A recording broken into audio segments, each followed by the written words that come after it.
시청자 여러분 안녕하십니까? 경제의 맛 조은하입니다. 한 주간 경제 핫 이슈의 흐름을 살펴보는 주간경제 이야기에서는 부동산부터 금융, 일자리 이슈까지 각종 생활 경제 정보를 전해드립니다. 최근 일본이 후쿠시마 원전 오염수를 방류하기로 하면서 우리 수산업계를 비롯해 국민의 불안감이 커지고 있는데요. 이번 주 MTN 이슈 진단에서는 해양수산부의 송상근 차관을 모시고 일본의 오염수 방류 과정을 검토하기 위해 파견된 한국시찰단의 활동과 그 의미, 그리고 우리 정부의 대응 방안에 대해 이야기 나눠보겠습니다. 이어서 극장가의 새로운 열풍을 일으킬 신작 애니메이션 영화들을 소개해드리겠습니다. 그럼 경제의 맛 지금 시작합니다.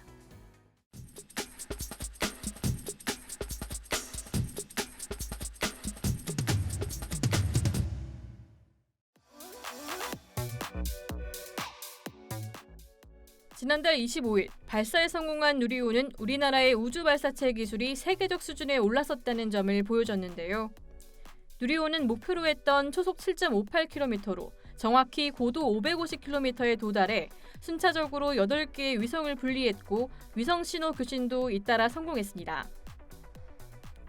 카이스트 인공위성 연구소가 제작한 차세대 소형 위성 2호는 야간이나 악천 후에도 지상 관측이 가능한 영상 레이더 SAR 기술을 국산화했다는 점에서 큰 의미가 있는데요. 한국천문연구원이 제작한 큐브 위성 도요셋도 속속 교신 결과가 들어오고 있습니다. 도요셋은 특히 4개의 위성이 동서남북 편대 비행을 통해 우주 날씨의 시간적, 공간적 변화를 입체적으로 관측할 수 있습니다. 이제 국민 관심은 민간이 주도하는 우주경제 시대인 뉴스페이스에 모아지고 있는데요. 누리호 제작에는 민간 기업 300여 곳이 참여해 설계와 제작, 시험 발사 전 과정을 순수 국내 기술로 해냈습니다.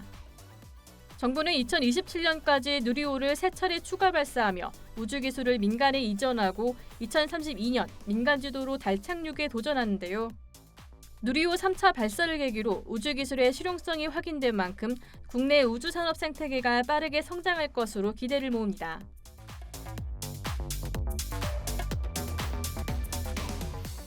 2차 전지 기업들의 대규모 투자가 이어지고 있습니다.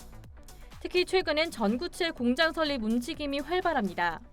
전구체는 니켈과 코발트, 망간 등을 섞은 화합물로 배터리 양극재 원가 절반 이상을 차지하는 핵심 소재인데요.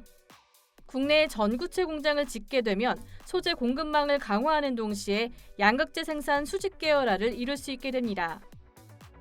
시장에서는 당분간 미국 IRA에 대응하고 중국 수입 의존도를 낮추기 위한 전구체 공장 설립 움직임이 더욱 활발해질 것으로 보고 있는데요.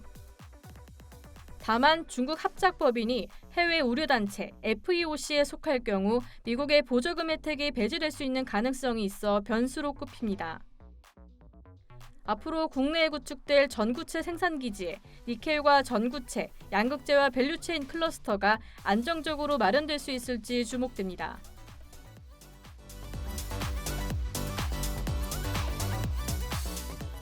고용노동부는 지난해 발표한 중대재해 감축 로드맵에서 위험성 평가를 사업장 안전관리의 핵심 요소로 보겠다고 밝혔습니다.